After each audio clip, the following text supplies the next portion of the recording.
Hi, this is Kym Whitley, and you're watching We Sound Crazy. Marla Gibbs, during the filming, when it got really bad, when it was going back and forth, Jackie and Marla were having a power struggle. But Marla pulls me into a closet on set. Cut, I'm giving y'all all the tea. She said, don't you let her disrespect you again. Mm-hmm. She said, we can't finish this show without you.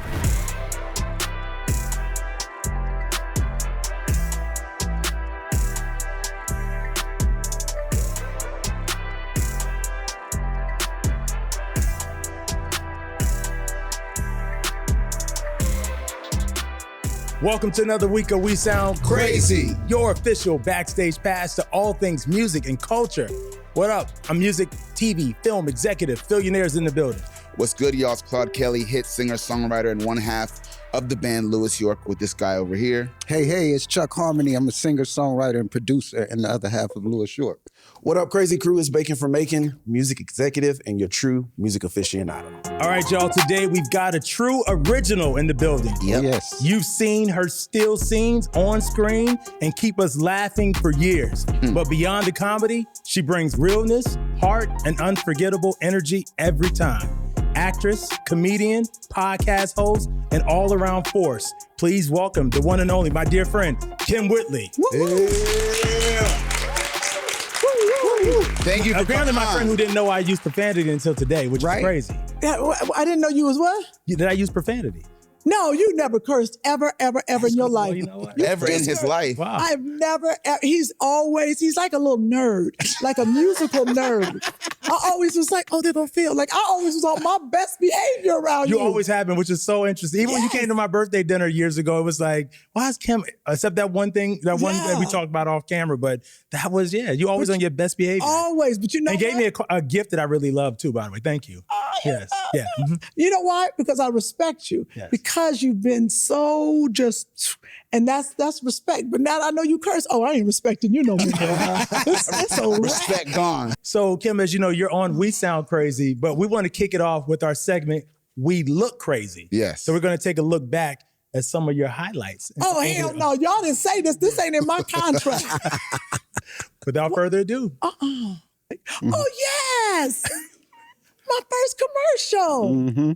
This is 1994, a Pringles commercial.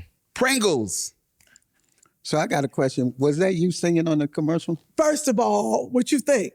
Want to taste, you can't turn back, try the Pringles double stack? No, it was not. It was not. For years. That was some good lip syncing there. You know, for years I thought it was Dawn Lewis. And I asked her, she lived down the street from me. She was like, no, Kym. I said, what? I was lip syncing my behind off because it was, but this is the problem with that. We shot that on top of a roof in Santa Monica for 3 days. 3 days? For 3 days. You know, after you sung that thing with all kind of technical stuff and just different shots, it just took forever. Let me tell you something. I remember I was so sore. Maybe it was 2 days, but I got in the tub. I'll never forget. I got in the tub and I was in it and I did like the, want to taste, you can't turn back? I couldn't get it out. I said the song so much. You see, I still know it. Right. Did you get free potato chips though? I did get free potato, not forever, but I did. Look at that, it's hilarious.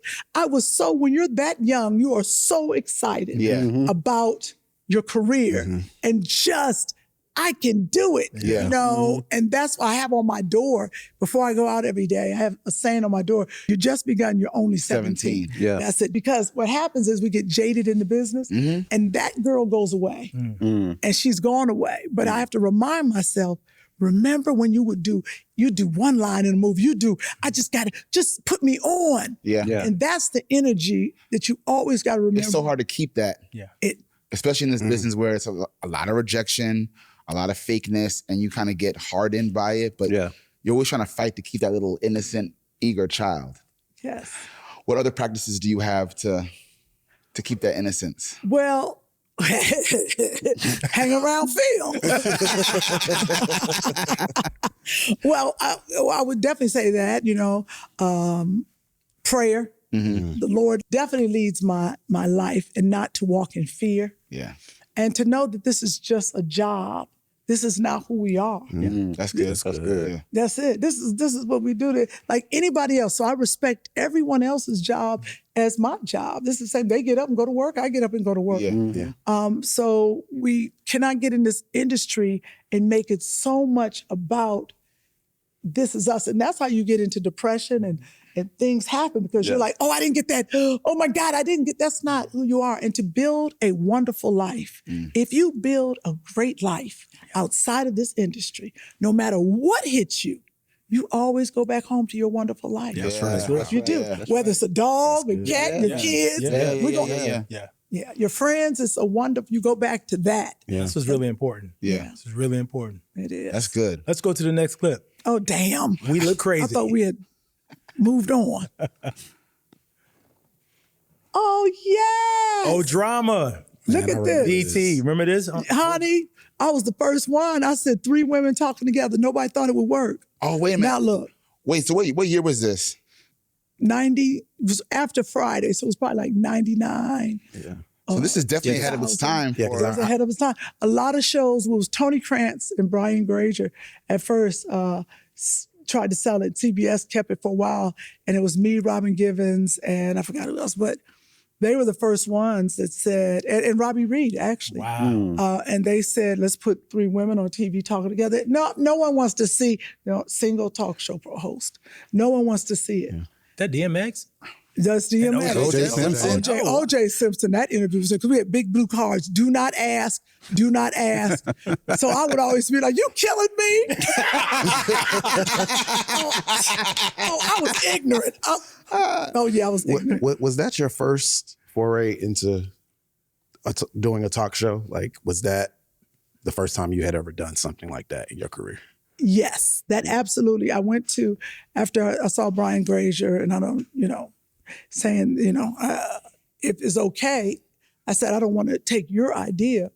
I said, but I'd like to do, a talk show or magazine show as they went. And I went to BET at the time. And I said, hey, can I do a show with, some women? And he was like, well, could it be a magazine show? Could it be this? I said, it's going to be funny. Just put us, on, we talked about it, on the air. Just give me a shot. That's really what it was. And Butch Lewis, the boxing promoter, that was our boss. Ooh, Lord, me and him got in arguments. Butch, he put it the bill because he was good friends with Bob Johnson. Yep. So Butch Lewis was like, he was like, all right, Kym, you gonna get in them trenches? You see, that's how that kind of producer talks to me. I was like, the trenches? But we took a chance and it exploded. And as you can see, other people copied. Oh, yeah. Yeah. And that's what I'm saying. Like, technically, y'all set that entire format up, which has now been duplicated many, many times. Absolutely. And that's why you hear me. I give you your flowers because people don't recognize that it starts with, first of all, it usually starts with Black women, if we're keeping it real. Right. And that's why I got to give props to Robbie Reed, who actually was part of that with Imagine TV. When it first, the idea, and after that went away, I was like, oh, well, I didn't want to be like, oh, I'm taking your idea. I said, I just want to go and do something like that. And BET said, okay, come on and do something. And we sat there and we did it. And that's when I learned how to brand. As I first started doing, people were like, well, I don't know who you are. And so I think it was my mother. My mother said, you have to go out there and say, hi, my name is Kym Whitley, and welcome to Old Drama. Before, it was just like, welcome to Old Drama. And they're like, no, lead the machine. And that's when my name started building across the... Lead the machine. Lead the machine. That's good, Kym. Yes, but I met a lot of stars. DMX or the Snoop, everybody came through that show. Like everyone, it was unbelievable. Like you said, we were ahead of our time. But I also learned other things on that show that you have to think about your future. What young people don't think, and a lot of us don't think about, what you do now can affect you later in your career. Like even in that, if I'd have slept with any of those people or slept with people as I growing up, or I need, comedians or whatever, that can affect you later. And I remember all those guys coming through, and I could have ran through all of them and done all this. But when the producers came to me and said, we're going to have all these side pieces come on, basically. All these women that go on the road with these big singers. I was like, well, that sounds interesting. So we brought them on. And I said, oh, no. We're not putting them on the show. They could be in black. You know, like the mystery things. I said, they can be in silhouette. I said, we're not putting no side pieces out like that. Right. And maybe this is the thing what I didn't understand. This is before Wendy Williams, TMZ. These women were telling stories about people I knew. I didn't know them personally. But I was like, ooh, he has a wife, he has children. And they saying the names. He said, I'm on the road with him all the time. His wife is in one room, I'm in another. I'm talking about just laid it out. And I remember then I said, do you, first of all, ruin someone's relationship? Do you, because it would have gotten ratings, it would have been huge, but I had to look forward in life. Yeah. And now they don't even know I'm friends with all those women. Wow. Never knew I would have become friends. And the guys, like I know them. Yeah. Now. But had I been the girl that did all that, I would have never become friends. They would have looked at me some kind of way. And that show is gone. Yeah. So you have to remember, just for that one shot, one thing, no. So you just learn as you go. So true. We got another classic clip from one of my favorite sitcoms. Where the podcast. This is you and Monique having an intense conversation. Gertie. Intense fellowship. Flirty Gertie. Yeah, man. Look at that, Gertie. Look at that forehead I had. This show has become a classic in all the ways. A cult classic, a full-blown classic. What I remember is excitement. I bought my first house during this show. That's what I remember. Wow. I was on the set and they were like, you got to close or you got to come. First I had to go look at the house and I was, I was working a lot. And I remember walking over to the house. I walked in, I did like this in the kitchen. That was it. I didn't even see the rest of the house. I said, I'll take it because I needed to buy a house for tax purposes. Right. I was making so much money and I just left. And I ran to the set and I was a mess. Like, you got to close. And I remember I was crying and just, they want me to hurry up and sign these papers. I don't know what to do. And they put this pressure on you. And when you're young, you don't understand that now. I'd be like, y'all better sit down somewhere. And Monique, I remember Monique, she came over and because she'd already bought a house and everything. And she told me to relax. She cracked some jokes and told me to, you better sit over there and learn your lines. That's what you need to do and do this scene. And it's going to be fine. I remember that on the set. I still have friends from that set. I knew Monique from Baltimore as a stand-up comic. So I'm looking at her in awe. Like, wow. How far she's gone. But also in jealousy. That's the truth. You'd be like, wait, how you gonna just come from Baltimore? I've been out here and get a show and just roll it. Right. And that's what it was. Her trajectory. Her passion. Yeah. She came out here and she got it. So it's real that you said there was some jealousy. Most people wouldn't admit that. What's wrong with people? You got to be honest. And I don't know if it was jealousy or envy, but it was a thing that it's honest. You're looking at her and you're like, you're a comic from Baltimore. I've been out here. Look at you. But it wasn't a bad thing. What it was it lit fire under me. It was a thing that you look at somebody and this is your peer. And you like, almost like, well, if she can do it, I can do it. Yeah. But what is she doing? Her work ethic, her hard work, no fear. See, Monique didn't have any fear. Yeah. She went after it. And that's the one thing you see when people have fear and you're afraid to audition, you're afraid to just talk to people and ask for things. At that age, I wouldn't have done that. Yeah. So, and when I say jealousy and envy, it was also, I want to be that. So people have to admit that. And they might not admit it out loud, but y'all know I don't care. Because that's refreshing. Was there someone that you looked at in your younger days or even now that you saw and said, you know what, I want to be just like them in terms of not limiting yourself and putting yourself in a box and know that you can do anything you wanted? See, when I start naming people, I age myself. That's the problem. I'd be like, Mom's Mabley. Y'all be like, how old is We know who that is. Now, hold on. Now, one thing about us is that we know showbiz. I remember watching Whoopi Goldberg do her one-woman show. That was fascinating. I remember watching Saturday Night Live with Eddie Murphy, and I'm like, wow. Those are the people. Carol Burnett is a beast. Yeah. That, I was like, this woman. So when we say in terms of that would be, because we didn't have female comics, especially of African-American and African descent, that were really doing it like that. So, who did I see? I saw women, that were doing it, but it was such a far reach to say, this girl from Cleveland, how do I get there? How do I get to LA? You know, what is the way? There's no one saying this is how you do it. I come from a family of architects. You have to navigate it, and you have to get mentors and ask. I will go back and do things differently.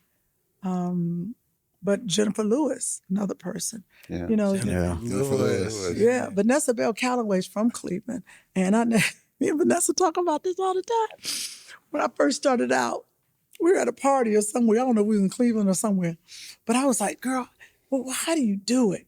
Like, you know, you go on these auditions, you know, and Vanessa, I swear she said, but Vanessa said, listen, you know, you get in these audition rooms. She said, you see your friend. She said, don't talk to them. She said, you don't have time to talk to them. You focus on what you got to do. You kiki, hey, or whatever. She said, but you go in that room. Basically, she was like, you cut their throats. I was like, what? She said, no, you go in there and you kill. You cannot worry about them. You go in there and do your job. Real. That's real. That's the real of this. Yeah, man. That's the real. She said, you got to go in there and kill it. Eye of the tiger. Eye of the tiger. She said, you kill it. You steal their friends. She said, if it's me. She said, if it's you. She said, me and you go up. She said, I'm going to slash you. Hey, but that's the way you have to think. It's competitive out here. The best of the best. Yeah. Well, speaking of you being everywhere, you've shown up in music videos as well. Come on. Oh, this next clip is... Did I have my clothes on? Yes. Yeah, okay, you had your cool. This next clip is you in the Isley Brothers video, Friends and Family. What do you remember about just this shoot? This Look at us. That's what I remember. You and Sherry. That's what I remember. Mad I didn't do better. Because you know how people call you? I know them. They be like, Kym, shoot this video. You don't think it's going to be like a real video. I'm thinking it's going to be something they're going to show at the family reunion. You know It's a video. I'm like, a video. I'd have had a real camera. Right. I'd have had on something tight. I'd have been standing up dancing. I'd have put my son in it. I'd have done all kind of stuff. The dog would have ran by. Everything when they called and said, do this. This was during COVID. Oh, okay, so gotcha. everyone had to shoot it and send it in. Yeah, okay. So Sherry, like me and Sherry doing a podcast and she can come over, you know, because we live down the street from each other. See, Lisa Ray doing it in her house. So what I remember is Sherry and I sitting outside. I think the Rodney or somebody filmed it for us. And I was like, we got to do this. We ain't know the words. I was like, we got to, friends and family, we arguing. And you see, we're not sitting too close to each other because we don't know if she got COVID. She don't know if I got it. Yeah. So I was like, no, I have to sit over there. Stay over there. So that was during the COVID and it came out so cute. And if you really watch it, you're going to see we don't know the words. We like that. I mean, the Isley Brothers are I'm going to do it. They call me again. So. I'm going to get it together. Speaking of music videos, we got another iconic music video. One of my favorites from the, Pastor Cavassier, Busta Rhymes, There go Monique P. Diddy, again. and there's Monique, Look at us. Pharrell, Spliff. Spliff. Everybody. What do you remember about this video? See, what happens is time goes so fast, but you all remember this moment of this iconic video that bonded us. That what I do remember is, how do I get in? You got to look at all the people in the video. Out of all the people in that video, my career was not as big as everyone's in that video. So all I remember is there was no lines. You just got to say and act a fool and do what you can. And I just remember find the camera. See, Busta blocking me right now, I almost kicked him. That's what I remember. How do you see? You can see me back there. I was like, get in the camera. Yeah.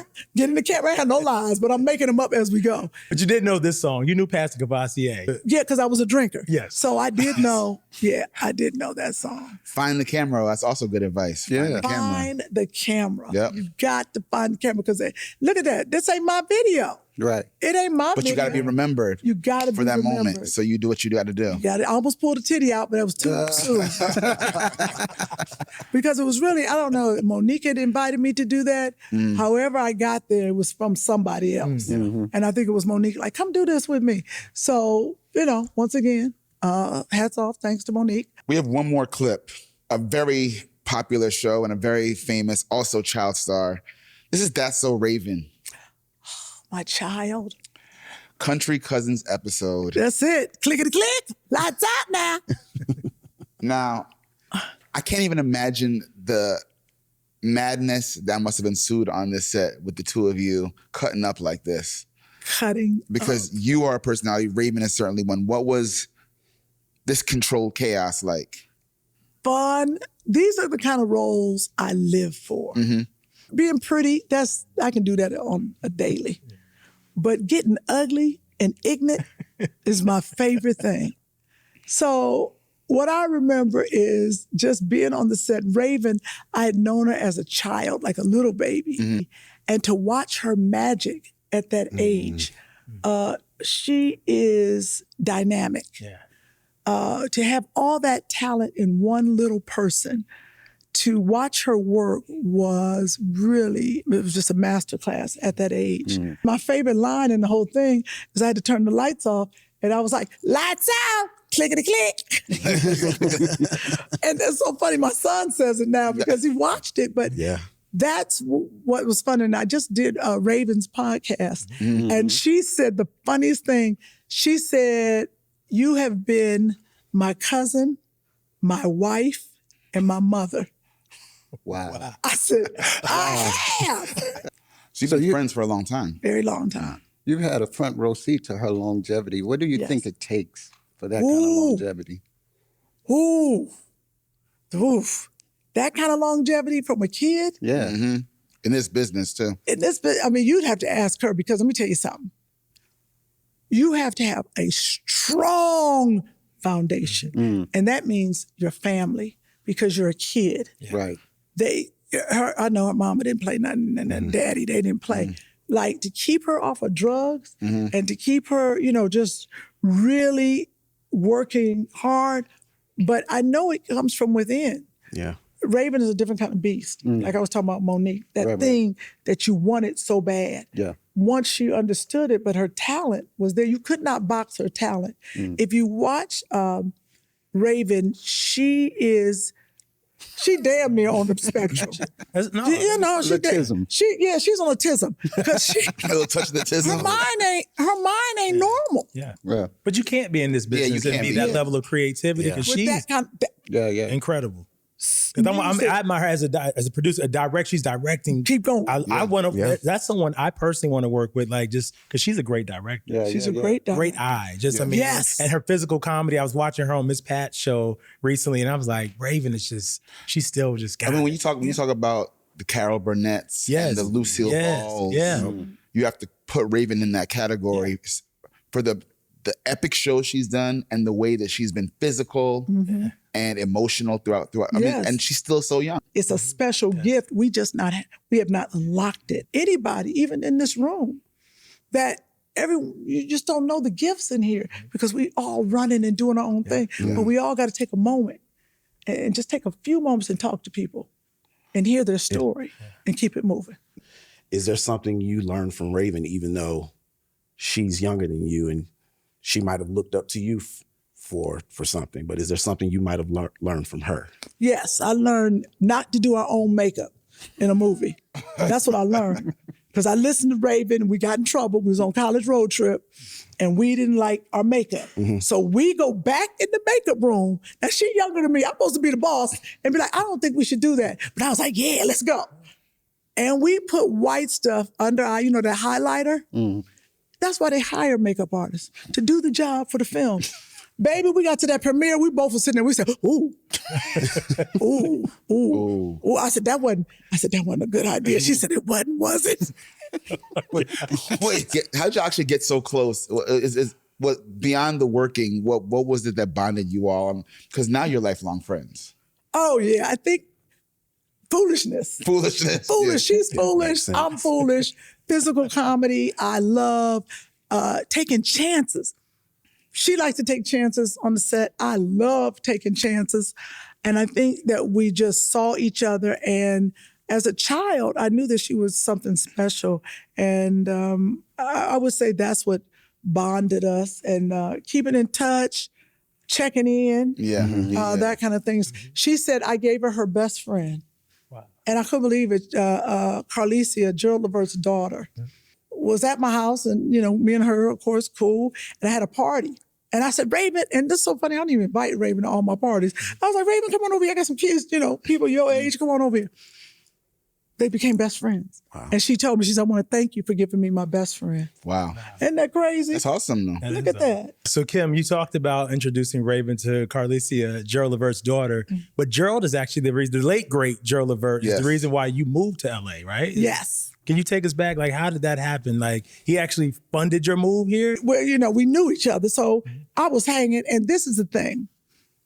I am a great ear for music. That's what people don't understand. Oh, I don't listen to it.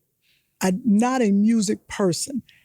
In the car, people think my radio is broken. I've had people get in the car and they were like, is your radio? You never play your radio. I say, because there's so many people talking in my head. I said, I got a lot of conversations going on. I don't need to hear the radio. But I can hear a hit song immediately. Really? Yes. So I would pick out like Gerald's singles and I'll put that one out or this. I was able to, for whatever reason it is, even now, I can hear a song on the radio. I was like, going to number one. Whatever, and I think it's because I'm not bombarded by so much music. Yeah, that's probably what it is. That's probably got to be what it is. Yeah. So we would do, we would just hang out and. But y'all dated though. Huh? I mean, I read somewhere it was your first true love. I don't know where I read it. That's so crazy. Me and Gerald were friends. Okay, there was some love in there, but I think we were really friends. When you say love, our love was a love of, like you said, friendship. I'm from Cleveland, and he said, "Okay, Kym, I'm going to do Soul Train." I'll never forget it. Remember what I told you about the path? How do I get to LA? Yeah. Ding, ding, ding, ding, ding. I was like, that's how I get there. Remember? I want to be an actress. I want to, how do I get to LA? What does that mean? What does that look like? And God said, oh, Gerald, mention that to Kym. That's how these things happen. I'm a true believer. And Gerald said, we're going out to Soul Train, come on out. So came on out with them, had no idea, never had been out to Los Angeles. But I knew they were doing Soul Train. The pack, that 17-year-old one I was talking about, trying to eat it up. How can I learn and how can I go? And I used to be so wild. And when I say wild, like you said how Raven is, but I was a wild child. Like I needed, and probably still do, but in that day, I needed a wrangler. Like I needed somebody to be like, hey, get off the table.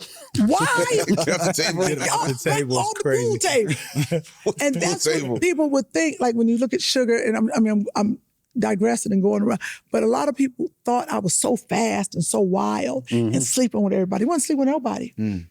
But I could not contain this person, and no one showed me how to, which was great. That's how you end up in the video. You end up here. I never had a ticket to the award shows, but I went to all of them. I knew all of security and every club, every award show, because I got to get in. And I went into all of them because of that wild spirit, whatever that is, I had to get it. And I came out to LA, and I was like, okay, so it's right. What's next? Let me go. Oh, there's a show, that 227. They said I look like her. I'm going over there. Got in, because I'm going to get in. Yeah. And I look at it today. I was like, you got to have a ticket. You got to know somebody. Yeah. I'm in the audience by myself, sitting there, watching the show. Wait a minute. You got into the audience for 227? Yes. Okay. I had to process that because I know there's so much about you and Jack K that I wanted to get to, but I didn't know that's how you initially. I'm amazed. That's how that 17-year-old got to get it. That's crazy. That grind. Okay, tell us because I'm here. I'm focused. Damn it, here we go. Baby, that grind. Now Gerald over there singing Casanova. I done ran across town. You got a favorite Gerald song? Baby, hold on to me. Oh, okay. Yeah. Casanova. And of course, the one I helped write, but he was like, I'm gonna get my catalog, I'm gonna pay you. Never got it, but that's all right. Love you. Which one was? Addicted to You. Really? Let me get a sip of water.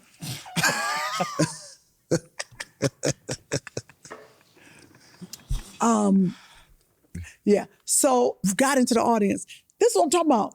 When you have no fear, but you want it so bad. Yeah. I'm in the audience. I see them performing. Just knowing how hard it is to get on the lot and Yes, into these, that's what I'm saying. that's what like that grind. The fact that you, however you got past security and got in there, just and got a seat. got a seat. I think about it now. I was like, that was pretty amazing. Right, that is amazing. And gave up no ass. I was in there. Sitting there in the seat. And I never forget, I'm sitting in the seat. You know how the warm-up person, I don't know how none of this works. The warm-up person asks questions. Like, hey, who's from whatever, da-da-da. Simone Sheffield. I don't know if you ever heard of her name. I'll never forget her name and just love her. Simone Sheffield, I'll never forget, she raised her hand and she asked the warm-up dude, she said, I want to know if that girl right there is Jack A's sister. This is what I'm talking about. God, this has nothing to do with me. Did you hear what I said? Yeah. You better give him a hallelujah. I had nothing to do with this. And the dude was like, stand up. I was like, oh, hey. Marla Gibbs sees me. She on the floor. I just stood up and I said, no, I'm from Cleveland, my name's Kym Whitley, blah, blah, blah. Follow me. Marla Gibbs says to somebody, go get that girl and bring her back here. Wow. What? It sounds crazy. Yo, this whole That's time, insane. everyone says, oh, she looks like Jack A. Jack A. Exclusive. So then Marla, it's insecurity or whatever to come get me, right? Y'all know I'm about to pee on myself. I was like, I gotta go away. I thought I was in trouble. I said, they done found out I was stuck in here. I said, oh, Lord. I go back and Marla, she says, who are you? Where are you from? Now, Jack A ain't talking to me. She ain't looking for me. But Marla Gibbs asks, she says, well, what are you doing here? Are you an actress? Blah, blah, blah. When I was like, yes, I'm an actress. Ain't done nothing. Yes, I am. And she said, I told her I lived in Cleveland. I said, I'm in Cleveland, but I'm on my way out here. I'm moving out here. She was like, oh, man. She said, listen, we got something coming up and we're going to need you. I kid you not. Whatever happened there, they gave me the number or they kept in touch with me. Baby, I went home, packed everything. I was like, I got on out to LA, and this is when it's an episode where Jack A had a twin sister. Yes. And I played her double. I didn't actually get to be on television because I wasn't in the union or whatever. But I don't know nothing. I'm green, and Jack A knows this is a crazy story. It goes on and on. But let's just say we are friends now. But I learned a lesson, but I wouldn't change what I did because it was my chance to shine. I cut a natural fool in funny. Do you understand? If I could have flown in the middle, I'd have been like, I was doing everything and anything. And I know this is when Jack A got mad because I'm upstaging her. Yeah. And the audience is cracking up. I was like, whatever. I don't know. Yeah, she doesn't know that I don't know. I'm green and I'm doing cut. That's all Garrett. It was Garrett, I forgot his name, but the director. He was cut. And I'll never forget, they was cutting left and right. Kym, you actually can't fall out on the couch. And what they're saying is, you can't be funnier than the star. Right. The audience is dying. Jack A was pissed. I didn't understand that. And she was telling them that. And I've learned that lesson in Hollywood. Jack A's like the star. I heard Marla, of course, and an Emmy winner at that time, I can only imagine. She's like, hold up now. You're talking about like at the height of, Jack A's an icon, but she was like all American, bombshell. Yes. award winning. So she's looking at you like, if y'all don't get this little country Cleveland girl up out of here. And I had no idea what was going on. So, you know, there was that. But then I was in a movie with her called Double Your Pleasure. And I played her double before. So I looked so much like her. You would see some of the scenes. It's me. yeah. But I didn't understand. There was so many things that happened on that set. And I would come back. And, you know, they'd be like, Kym, Jackie, I don't want you on the set. You can't be on the set. I'm like, what you mean I can't be on the set? And Kym Whitley, he was the stage director right that time. He's a big time director now, but he was the stage manager. And that's why me and him will forever be bonded. He said, listen, I'm going to put you behind the bleachers. You can watch the show through the cracks. And that's what he would do. Yeah, we talk about that because she was like, no, me and Richard Lawson, he was playing her love interest. Me and Richard, that's what we met and became friends. He was like, you better get your ass off this set. But I didn't want to. I loved it. And the true thing is Marla Gibbs, see, I could talk about it now. That was years ago. I was going to write a book, but I'm tired. But just about my life and different things. But this is when you think about the people that were in your life and God placed people in your life. Marla Gibbs, during the filming, when it got really bad. And let me say, since then, Jackie has apologized. I've apologized. We are cool. Marla Gibbs, I'll never forget it. She said, come here, let me talk to you. And she pulled me when it was going back and forth. And you have to remember, Jackie and Marla were having a power struggle because it's Marla's show. But Jackie's like Urkel, when you start that thing over, you're like, hey, this thing was happening, but I'm from Cleveland. I don't know nothing about this. I don't even know what the camera looked like.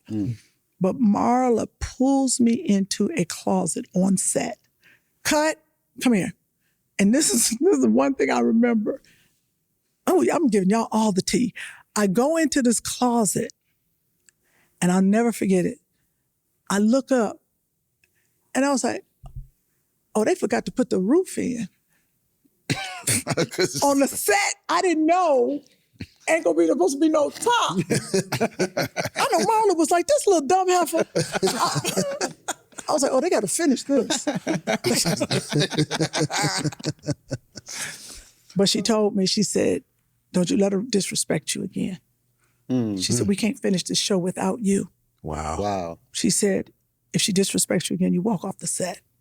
Now, y'all got to understand, this is my first thing. Yeah. I'm so excited. I was like, she can disrespect me. I don't care. I just want to be here. Disrespect me. But Marla was like, no. Hey, she's giving me a lesson. Yeah. But, we went through it. Me and Marla, of course, are still friends. And she loves me and I love her. And we talk about these things that happened. But that was it. And so Gerald, I finally made it back over to Soul Train. I found them. I know he was like, this heifer. That's why probably me and Gerald would never been together. He was like, because you trying to be a star, I'm trying to be a star. You ain't never going to be home. I was like, you right. And I never forget what Gerald told me. One thing he told me, that's why we loved each other so much. He said, there could only be one star in this family. I never understood that until I got this age. I was like, you're absolutely right. You want your wife at home, taking care of the kids. I'm in the streets. He's like, come on. Y'all both can't be outside. Did not know that. Didn't understand that at that age. Wow. Yeah. If he was alive today, we'd be together because I'd be home with these bad knees and back. I'd be like, baby, go on out there and sing. Don't be careful getting down on that stage like that. What's one of your most fondest memories of Gerald? Probably when we were in the Bahamas. We was all hanging out in the Bahamas. And we stayed on the phone. He in his room, I'm in my room. But we on the phone for 3 hours just talking. And my friends were like, why are y'all on the phone? I was like, it's better like this. Just fun. It was just, I think that was one of the memories. And we, just had a really good time. I think that was probably one of the good times. There's a lot of them. What is something about him that the public never got a chance to know? I mean, we know the big voice. We know the amazing song. It's just, what is something that you feel like the public didn't get a chance to witness about Gerald? that Gerald took care of a lot of people. He took care of a lot of people. And that Gerald just wanted to be seen and respected as a true R&B singer. If he did, probably stayed another 10 years, he was just there, that he was so excited about his music. That's it. I think I would say the public would need to know that he felt like he was there, but he wasn't. That he had so much more in him. He was so proud of this lullaby. I don't need people to know about this song. He did a lullaby with, was it Bobby Bluebay? Yeah, that sounds about right. Michael Bublé? Michael Bublé. Look, I knew I was with the blue. See, look at this. Michael Bublé. He did a lullaby with him. He was so proud of that. But he passed. So really never got the recognition. And Gerald wanted to move into pop. He really wanted to be on the pop charts. He wanted to do different kind of songs. And I would say the public did not know that. And he was on his way. Yeah. Wow. Because that's when he did the David Foster collaboration. Like, if anything, like, I love the Baby Hold On to Me, Mr. Too Damn Good, like all them, that's what, that was playing in my house. I love Gerald Levert. And Levert as a whole, but man, rest in peace to the legend. Like, Absolute legend. Yes. Gerald Levert. And his brother. Sean. And Sean had a different, I don't people know, Sean, I love you, Gerald, but Sean could sing. Sean had a different, is it pitch, octave, tone than Gerald. So that's what made them so good together. Sean was and Sean didn't get his. You think of, everyone was Gerald. And Gerald was great. But Sean never really, we didn't get Sean by himself. But I really believe had they kept going, and we would have seen the greatness in both of them. Great entertainer, though, man. Yes. I mean, Anthony Hamilton talked about it on the show when he was a while ago, how Gerald was the one who actually showed him okay, how to be a showman. Yeah. So. And I showed him how to do that, but go ahead. All right. So I'm just saying, when you talk about, you got to do something different. We talked about those kind of things. You got, I could tell you about a bunch of people. I told them what to do. Some football players too. I said, you better shine. You better do something different. Really? Yeah, but I'm not giving y'all everything. I just noticed that Marla Gibbs has a book that just came out. She does have a book. I cannot wait to read. It just came out. I just saw it in the airport. Oh, well, I need to get a couple that. days ago. Yes, Marla Gibbs' autobiography. Yeah. Oh, I definitely need that. Yeah. She's one of the people I love to see have a biopic. She deserves it. Yes. Such a story. I mean, incredible career. Absolutely. Yeah. She deserves it. One of the first female Black producers. Had her own studio, everything. And she started later than what people tend to start in this music, in the entertainment business. Yeah. And she didn't let that stop her. And that's the Jeffersons, always what I've been inspired by. I still watch the Jeffersons. Wow, you can't make the Jeffersons? Like, to this day, it's the first time I'm watching an episode and seeing Florence coming in, just going back and forth, Marla and Sherman. Like, it's just, I was like, this is so... We don't have that. We don't have it. No, we don't. This is greatness. I think we should play a game. Let's play a game. Absolutely. Pick your Kym. Play a game. We done had this deep ass conversation. You gotta balance it out. Y'all want to get some childish shit. Come on, pick your Kym. What's up? It's easy. Pick It's your called Pick Kym. We're gonna throw out a couple of names of some famous Kyms in pop culture, and we want you to pick one based on the question that we asked. So we're here at the Kyms. Okay. We got Lil Kim, You got Kim Burrell, Kim Kardashian, Kim Fields. Those are the four Kyms. That's the four Kyms. Got it. Kim Burrell, Lil Kim. Kim Kardashian, and Kim Fields. and Kim Fields. Okay. First question: what Kim feels like she would know everybody in the room? That would be Kim Fields. Okay. Because Kim Kardashian, she ain't talking to everybody. Lil Kim, at an era, she wouldn't know the people. She would know the older people. She ain't got time for the younger people. Maybe a little bit, but and then Kim Burrell, if you ain't got Jesus, she ain't talking to you. Oh, God. Next question. Which Kym would be the most fun to be seated next to at an award show? Definitely, I gotta go with Kym Fields. Yeah. Cause she ignorant too. She just don't let y'all know. She ignorant. Dude, I tell you, she gonna say no, cause you know, Kim Burrell, I don't know Kim Burrell, but she might be, you know, fun, but you know, she got an image to keep up. Yeah. And Kim Kardashian, I don't know her well either, but she don't look like, she know the camera gonna be on her all the time, so she can't cut up. Yeah. You understand? Because you can't be cutting up at the award show. I cut up because I know the camera ain't gonna be all in my face. And then I don't know little Kim, but I can't see her. I don't see cutting up. She might be the real cut up. Might be. Could be. Okay. And you know, we back to Jesus, of course, with Kim Burrell. Which Kim are you trusting to cut up the most behind the scenes? To keep it, let's say, keep it the most real behind the scenes. I would say Kim Burrell. And I would say, because I got Kym Fields, of course she's going to be real behind the scenes, but I know her. But I feel like Jesus be all up front, and then after a while, you be like, she probably be in the back, like, if y'all don't get your ass off my chest. You're probably right. Yep, and then she go pray about it later. Which Kim are you trusting with your deepest secrets? Ooh, probably Kim Kardashian. Because she got her own secrets. I'll be like, tell it, and I'm going to tell yours. Which Kim are you going to the club with? Kim Kardashian ain't going to the club. Jesus would be on Kim Burrell. and Kym Fields, her knees hurt. Which leaves you with Little Kim. Which Kim are you going to dinner with? Kim Kardashian, because she's going to pay for the whole place. Right. The whole place. Probably, I'll probably go with Kim Kardashian because I'm going to order some stuff that, you know, the mother Kims would be like, Kim, why are you ordering all that? Kim Kardashian, she got it. She's like, get whatever you want. Yeah. Get whatever. All right, so you know you can't travel with everybody. So which Kim are you going on the girls trip with? Wow. See, I'm gonna need Kim Burrell to pray on the plane. So, and then she can sing while we there, but that's hard. I would, because I can go with Kim Kardashian because we're gonna be on her plane. Yeah. And in her Free trip. island or something. It's hard, but to have those just most fun, I'm probably gonna have to go with, I gotta go with Kym Fields because I know her.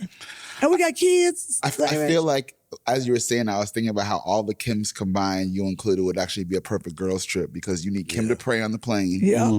You need the other Kim to pay for the plane. Boom. You need Lil Kim to party with. Yes. You need Kym Fields to chill with. Yes, look at you. That Make was some good. noise. Pick your favorite Kim edition with Kym Whitley. Yeah, man. And it's KYM, this Kim, just for the record. That's right, KYM. You also co-host an amazing podcast, Yes. Two Funny Mamas with Sherry Shepard. Hilarious. Multiple NAACP Image Award winning Absolutely. podcast. Let me put some respect on your platform. How did that come about? Do I tell the truth? Yes. Yes. We talked about it, me and Sherry. But Sherry kept talking about, especially when I said, I'm going to do it. And this is the truth. I was dragging my feet. I'm a procrastinator, which is a horrible trait. But pandemic hit. We had nothing else to do. Sherry was like, let's do it. So Sherry became 51% owner because she said she did all the work and I just showed up. Kind of true. I was like, girl, you ain't going to do that podcast. We're going to put it together. She put it together. And we started during the pandemic because she was like, let's bring some joy. People are just sitting at home. People are sad and lonely. You know, let's bring joy and knowledge, and people need to hear what's going on. So that's how it started. And here we are today. You know, you look at things and it's really just putting it out there and starting. And that's how it happened. And now we're on tour. We have a show in Detroit on Mother's Day weekend at the Soundboard. Yeah. So we go on tour together, doing stand-up. So it just keeps going. Hopefully we'll do a TV show or a movie together. I like to put y'all on while I'm cooking. Because foolishness. It's hilarious. But I always, just in you talking about Sherry, like what makes that chemistry work? What makes that synergy work between the two of you? Like y'all are just hilarious together. Well, we're both comics. We started together. We've been around each other. We both have sons. But friendship, like true friendship. I'm I called her the other day cussing her out. Telling cussing each other out. Do we? Lord, but it's in love. Yes, I love y'all friendship. It's not like a bad cuss out, but she got a buying problem. She does. She called me because she on a budget. The business managers, they only give you so much a week. She gonna call me, hey, look here. I need these $700 shoes. I said, first of all, don't nobody need $700 shoes. Right. I said, you better go on over to DSW or somewhere and grab you a $39 pair. They're the same kind. She's like, no, I got to get these shoes to go with this dress. I said, well, go buy them. I can't. I'm at my limit. So she asked me to buy them. I did. So I bought the shoes. But and she's like, I'm going to pay you back next week. She's not going to pay me back. This is a constant cuss out. She thinks she's slick. She using me. She got all the money in the world, but then she like, come on, Kym. So that's our friendship. Yeah. She'll come to my house, get in my shower, like it's her house. Look at your nasty behind. I'm having like some friends over. She come down in a not even a robe, a towel. And she's sitting in the kitchen eating. I said, you don't get your little naked butt. So it's that kind of, that's sisterhood. That is sisterhood. I'll go hang out with her in New York. But what I love about it is we tell each other the truth. Very honest. She's helped me in the business. Like if I say, well, they offering me this. She said, absolutely not. Do not accept that. And I'm like, she said, first of all, stop being so hungry. Stop chasing the dollar. She said, you chase the dollar instead of the career. You're chasing the dollar and not, what you want. And she said, you got to stop that. She said, God has provided for you this long in your career. Why do you think he's going to let you go now? And every time I stand my ground, I get what I want. That's good. That's good. Yeah. The community of people that are able to give you that kind of advice is really, really what saves you in the end, because this business is about, they try to keep the creatives at parts that you don't know, that you're being lowballed, and you don't know what the contracts are saying, but you need to be talking like that. Absolutely. But we're not. We're still not. And I think not enough?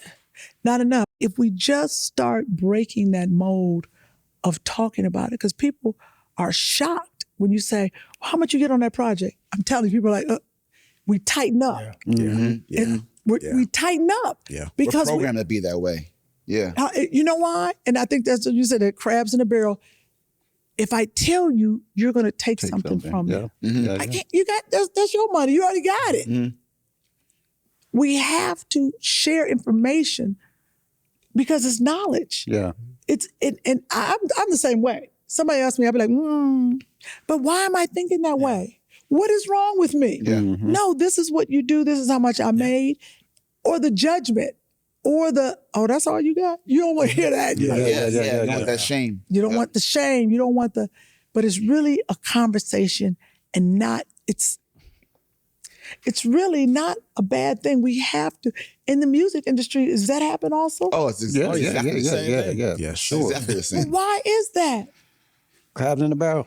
I think there's so much of you wanting to present yourself as perfect or having it all figured out, your best self, that any show up, I didn't know what I was doing. I didn't know what I was signing. I made a mistake. I was winging it.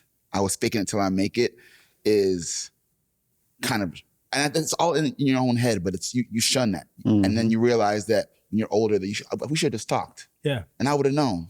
I should have asked you. But interestingly enough, I'll tell you, like from an executive point of view, I had executives that I could call and say, hey, Sylvia Rohn, hey, L.A. Reid, hey, Big John, like who gave me the game, like just was saying, okay, hey, bro, this is really where you should be here. Oh, even right now, and I've known you a long time, you as an executive have more natural mentors than me and Chuck have as creatives. Yeah. Wow. Because creatives in a room are always pitted against each other. Yeah. You're put in studios apart from each other. That's fair. There's 10 slots on an album, or there's 10 slots on an award show, and the rest of y'all can go kick rocks. And so you don't talk to each other. But in business, you're conferencing, you're meeting, you're traveling together, you're working on projects.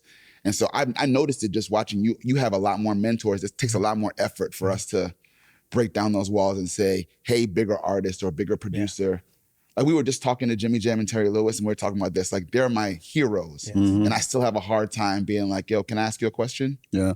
Because that's not how it was set up.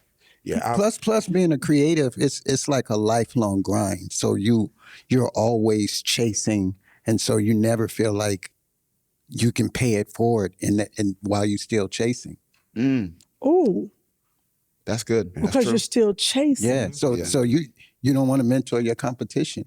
That's how it feels. Some people are not ready to pass that baton. Yeah. Right. That's interesting. That's how it feels. Yeah, I know on the corporate side, like just being in the music industry on the corporate side, like if they want you in a role, if they want you to assume that responsibility, they will shell out the money. They will find the money for you Every time.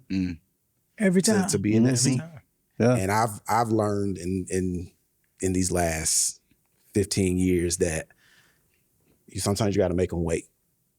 Sometimes you got to make them wait. Make them wait. Like have that conversation. If that number still ain't right, I mean, I've learned it from Phil. Like I consider Phil one of my mentors, and just like Claude said, just watching him, it's just like, yo, I know what I'm worth. I know my value.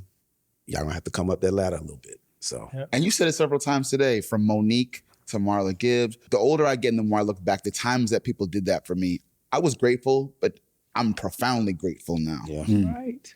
Because that was protection, that was mentorship, that was hipping you to game when they didn't have to, because most people just don't do it.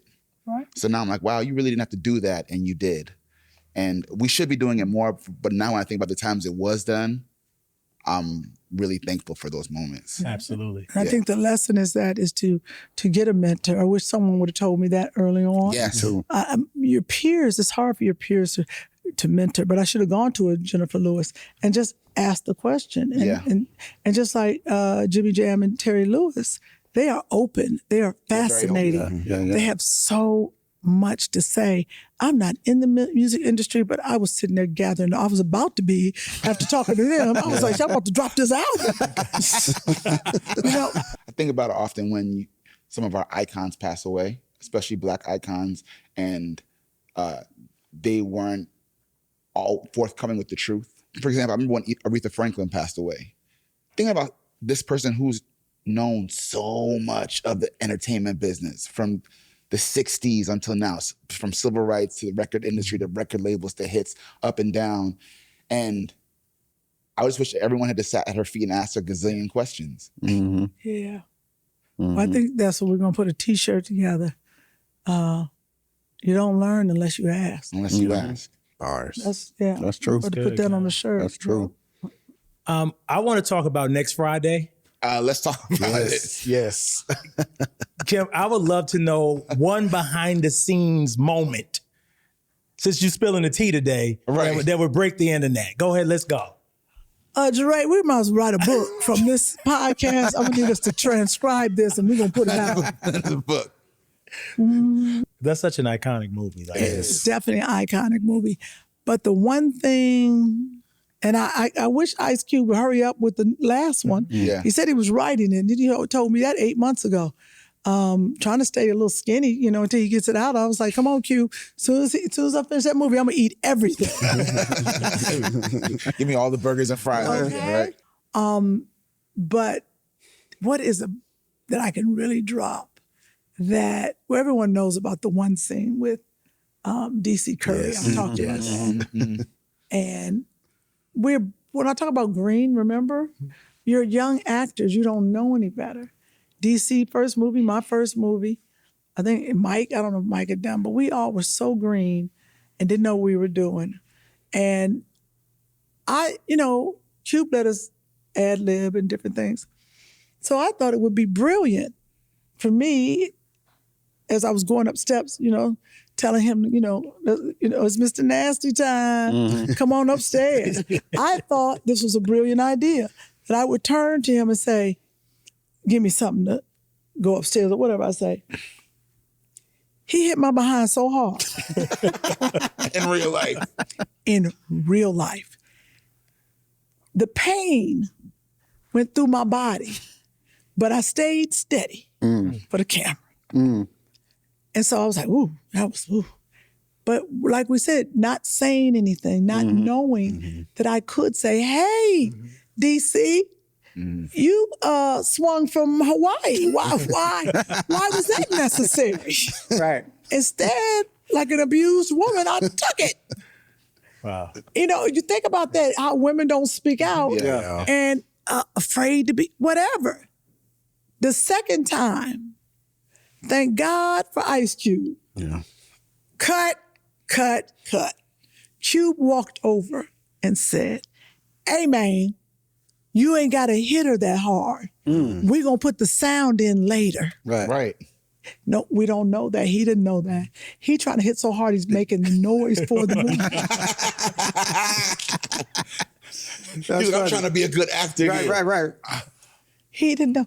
So they had to take me over, pull all my clothes off. The wardrobe people, they had to take my stockings down, all the stuff I had on, to examine my ass. He had hit me so hard. Not only was there handprints, but you know how, if you ever hit something so hard that the blood comes up through the pores? Yeah. It was blood Wow. pops all in my pores. And they were like, we need some ice. That's crazy. So they had to stay down to put ice on my bare ass to, see, look at me giving y'all the tidbits, to so it wouldn't swell in the pain. That's crazy, ain't it? That is absolutely crazy. Wow. Crazy. He didn't know any better and I didn't know any better. But So thank God you Ice literally Cube worked did. your ass off. I truly did. That's funny. I did. Worked my ass off. That was good. I'm learning. I'm going to get you a girlfriend. From the great. Was the bedroom scene improv or was that written out, what y'all were doing? Oh, God. Why would you bring that part up? It was written out, but also improv because it was a lot going on. Y'all got to understand, I'm on this X, right? They have me, it's a lot I could tell y'all about this movie, Tell it. but they had me on a X in a black lacquer, like swimsuit, dominatrix outfit. And I'm tied on there for real. And so I have to keep my head like this. And they have to say, you know, action. And Day comes in and I got to turn each time and be like, you know, whatever. I had to hit it each time. Now y'all got to understand, it was a lot going on.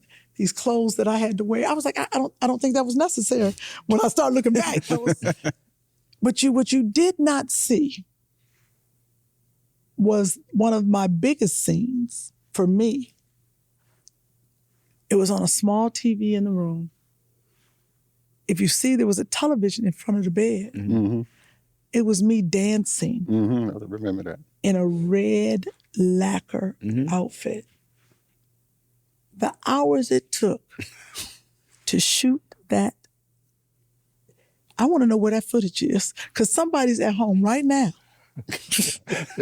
watching him. Having a good time. Yeah. Right now. Right now. Oh my God. When I saw the movie, I was like, that's it? Are you serious? Are you serious? Oh, it was my a God. second unit. Oh my God. They were out filming the movie. The second unit was shooting me. And the dildos and the things I had to put in my mouth, my head, they had a box of dildos and things, and I'm in these red high boots. Cut, okay, let's do it again. I was like, oh my God. But this is my first movie. I don't know what to, now, today, I'd have said, you got it. That's enough. You got the shot. Right. Of course, I'd have said that today. I'd have like, we done shot it 3 times. You got it. It's one angle. Right. It's for TV. You know better. But they know I didn't know. And again, Someone got that footage right now.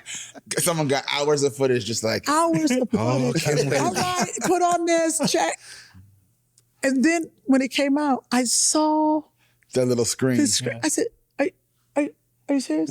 I thought it was for something, like a big deal. Yeah. I was like, oh yeah, they're gonna see you in this movie. It was that big. But so these are the behind the scenes that you go like, wow. Didn't know. One of the other shows you did that I loved was Curb Your Enthusiasm. It's one of my favorite shows of all time. Larry David. Yeah. Larry David. Yes. And that show was, as I understand, is full improv. What was working in a scenario where literally everything you say has to be on the fly and potentially funny, and everyone's a pro, and it's a culture of funny? What was that experience like? Freeing. Where people run from improv, I run to it. It is my most absolute favorite thing. You get to be the writer, the director, and the performer all at once. Oh, interesting. Yeah.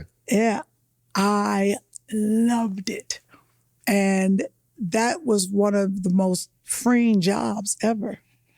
That I had to prepare for it, the audition process, to beat so many women out.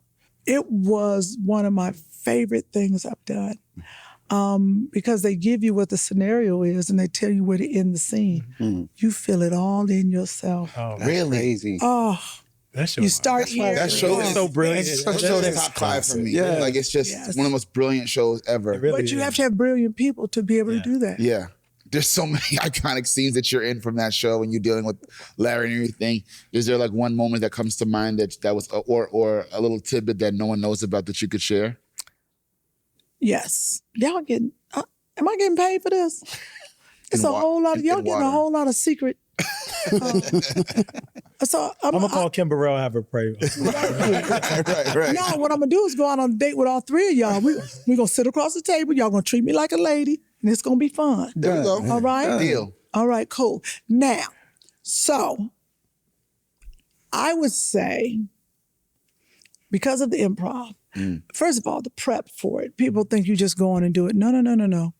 Before, I made sure I talked to comics and Dave Keckner. I got to call Dave Keckner, who was my neighbor. He had been on the show. And I said, how do you prepare for a show like this? How do you prepare for an audition? I'll never forget. He said, you got to have a bunch of stuff in your quiver. First of all, I wanted to act like I knew what that was. I didn't know what a quiver was. That's the sword that you pull it out your back. And I was like, oh. He said, you got to pack that with all. I would have never known that because then I'd have been stuck in a scene. But he said, you got to have all the things you could think of, but already have them ready. Possibilities. So I was like, okay. Then I went to Cat Williams. I was like, you act like a pimp. What would a prostitute say? Cat gave me some stuff. I was like, thank you. Went to Buddy Lewis. He was another one. What do I do? Because I was doing the Ha Ha Cafe at the time, me and Buddy, which we're going to start back up, but we had Whacked Out Wednesdays. And so we were on the stage improvising, and that really got me ready for it. He was like, say this, say that. So got all that right, ready. Super Dave.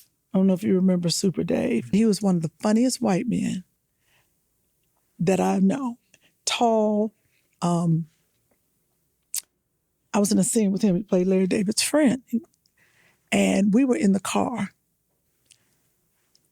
He was hitting me so hard with jokes, like he was ready. And that's probably his superpower that he does. Bam, bam, bam. I was like, well, you ain't gonna have me looking crazy on TV. I had completely run out of stuff.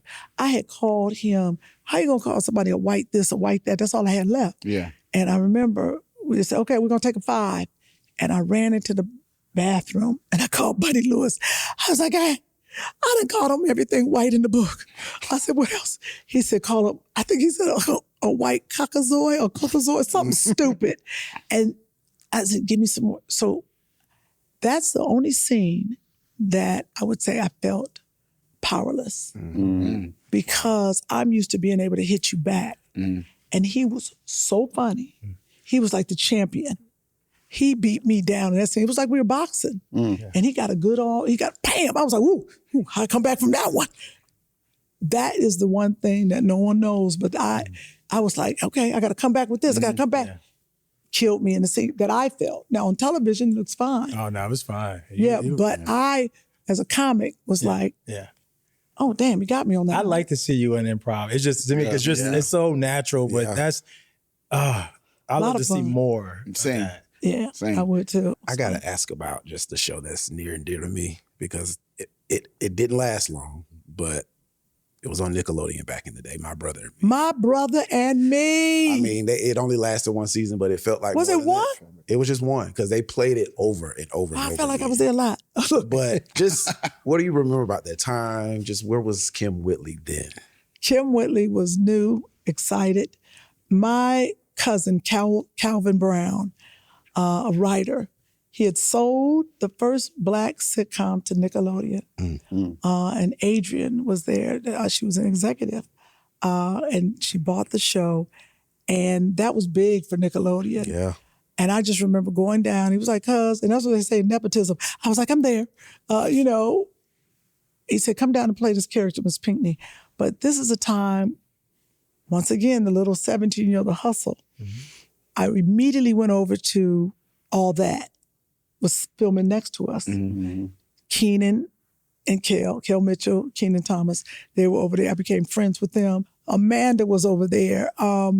Brian Robinson, he was our boss. Brian run Paramount or something now. Crazy. Crazy. Yeah. Brian was over there. I bring Brian coffee. We had fun, laughing, joke. We're all young, running around. But then they put me on All That because I'm over there.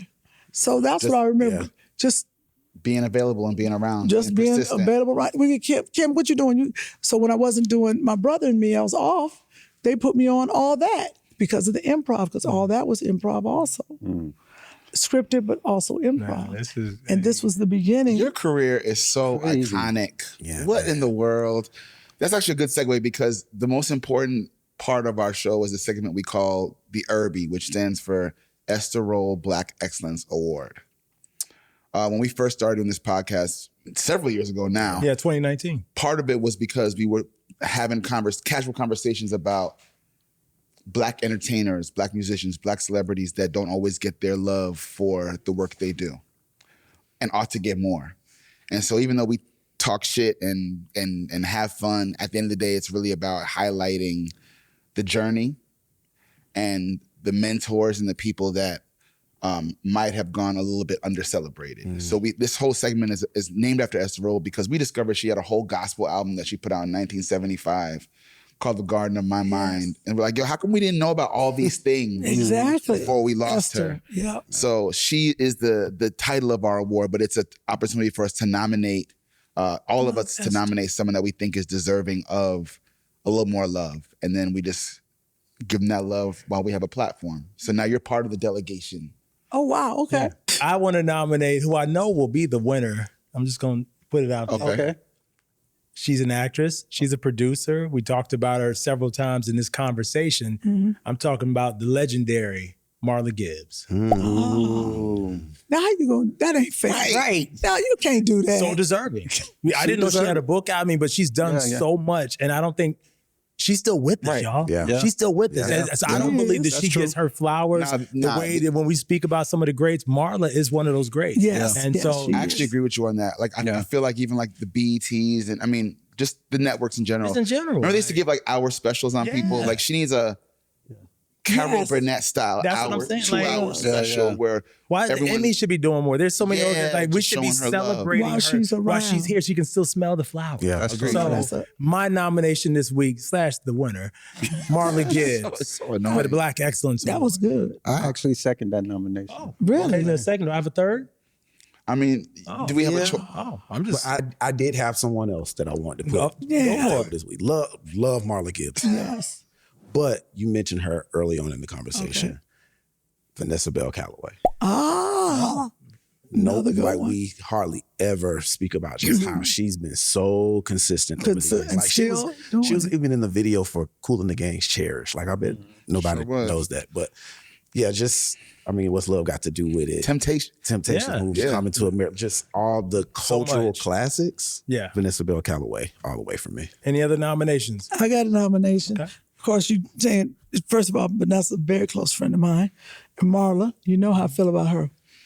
But since we're doing nominations, I just want to put something out, a person who I think is underserved.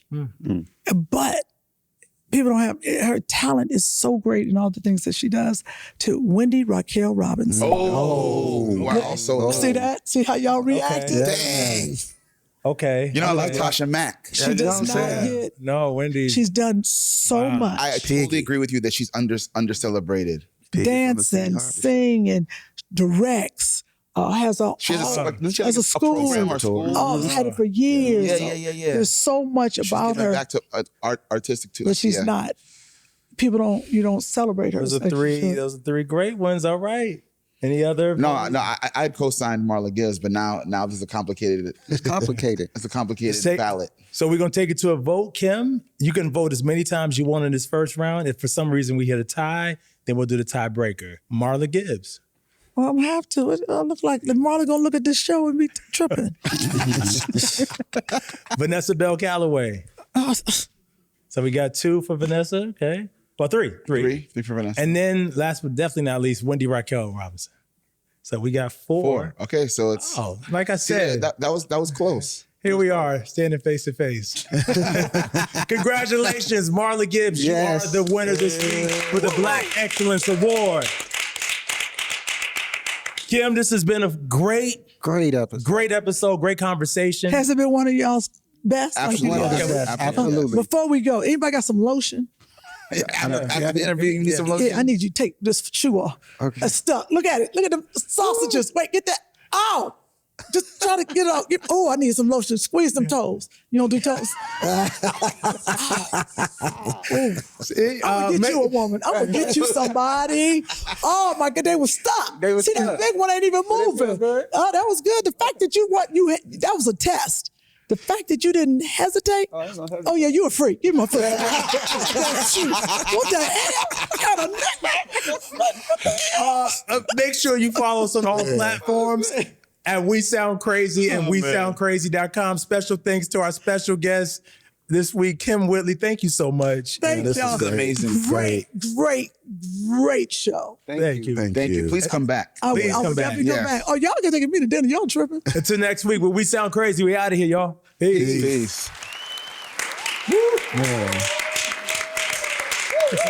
This was dope. Thank you. This was dope. Way better than what I thought. I thought it was going to be some bullshit. Bullshit. We sound crazy.